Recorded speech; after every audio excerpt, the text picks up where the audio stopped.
Hello to Poacher, welcome back di channel Amir Stefan. Dan di sini gue cuma mau sharing doang tentang situasi dan kondisi di Turki yang sedang terjadi sekarang. Dimana di seluruh dunia lagi berjuang melawan corona. Nah di Turki pun sama keadaannya kayak gitu ya. Cuma sebelum masuk pembahasan, gue minta kalian semua untuk klik tombol subscribe untuk mendukung channel ini. Dan gue juga bisa lebih semangat lagi buat konten kedepannya, oke? Nah jadi keadaan sekarang di Turki itu hampir sama kayak keadaan yang di Latvia ya. Jalan-jalan sepi, transportasi sepi, public space juga jadi pada sepi gitu. Dan pemerintah di Turki itu bener-bener gercep banget dalam menanggapi coronavirus ini. Jadi dari kasus pertama mereka itu tanggal 11 Maret, mereka langsung umumin sekolah-sekolah ditutup, warga dihimbau untuk tinggal dalam rumah aja, dan acara-acara publik pun dibatalin gitu ya. Universitas pun diliburin gitu. Mereka libur 3 minggu dulu, baru setelah itu mereka belajar menggunakan sistem online atau online class gitu. Dan juga semua penerbangan rata-rata yang dari dan ke luar Turki itu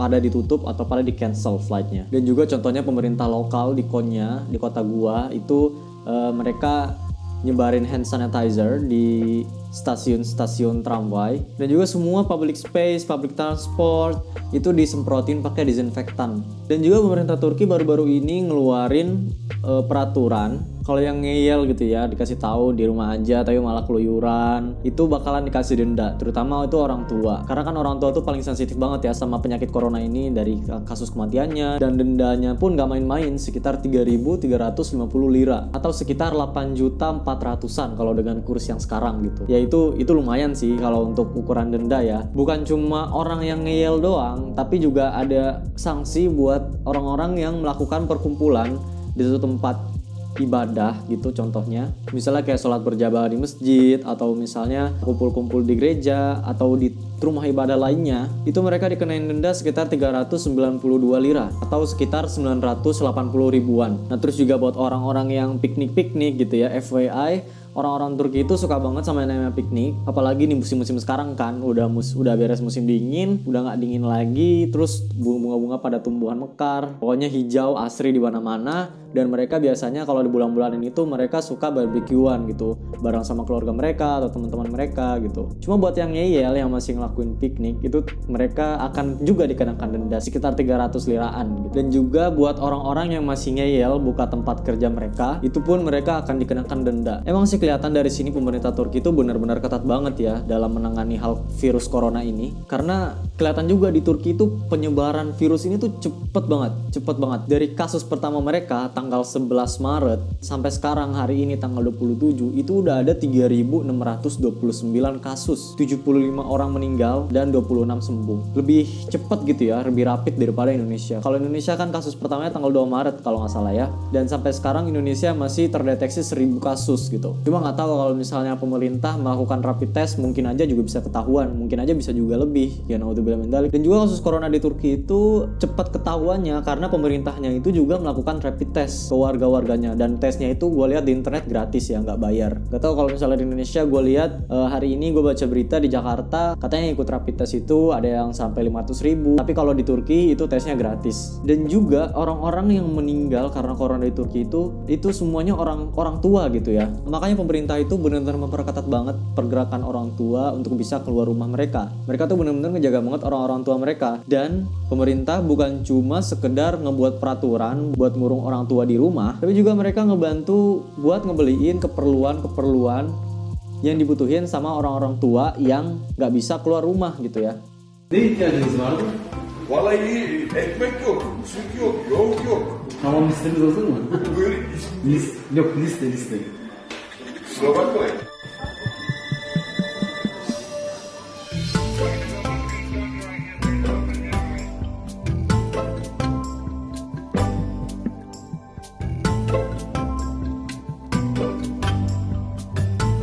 İyi günler Mehmet amca, isteklerinizi getirdik. Buyurun, suyunuz, ekmeğiniz burada.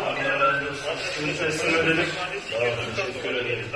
Kolay gelsin, iyi günler. Evden dışarı çıkmıyorsunuz, tamam mı? Teşekkür ederim.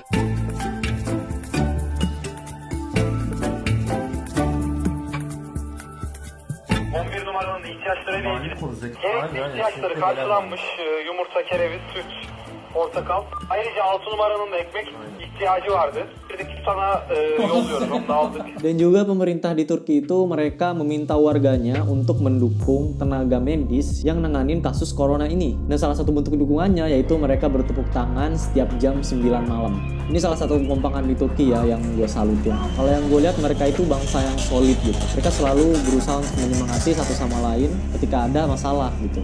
Teman-teman, jadi ini adalah update berita terkini dari Turki. Jadi salah satu bentuk solidaritas mereka itu pemerintah Turki, Recep Tayyip Erdogan itu membentuk gerakan solidaritas, gerakan campaign namanya Biz Bize Yeteriz Türkiye, artinya cukup dengan kita. Jadi gerakan ini itu ngebantu sesama mereka selama kasus corona ini. Nah, gerakan ini tuh keren banget. Jadi langsung Presiden Erdogan sendiri yang memulai gerakan ini. Jadi dia itu nyumbangin langsung 7 bulan gajinya untuk menanggulangi kasus corona ini. Nah, terus selanjutnya barulah mereka menyebarkan campaign ini ke masyarakat Turki gitu ya, yang mau nyumbang silahkan sumbang ke rekening ini gitu. Nah, terus ada juga nih pengusaha kayak di Turki namanya Burak. Jadi dia itu chef, mungkin kalian pernah ngeliat di Instagram yang dia itu punya restoran gitu ya. Nah, dia tuh nyumbangin makanan-makanan pokok ke orang-orang tua yang pada dasarnya dilarang untuk keluar rumah gitu. Ini mantep banget sih, patut dicontoh banget. Orang-orang kaya itu memberikan bantuan kepada orang-orang yang membutuhkan, jadi mereka nggak pelit supaya mereka bisa tetap terjaga dan mereka ya bisa terfokus gitu di rumah aja, nggak usah keluar-keluar, dan makanan mereka pun tetap terjamin gitu. Wow,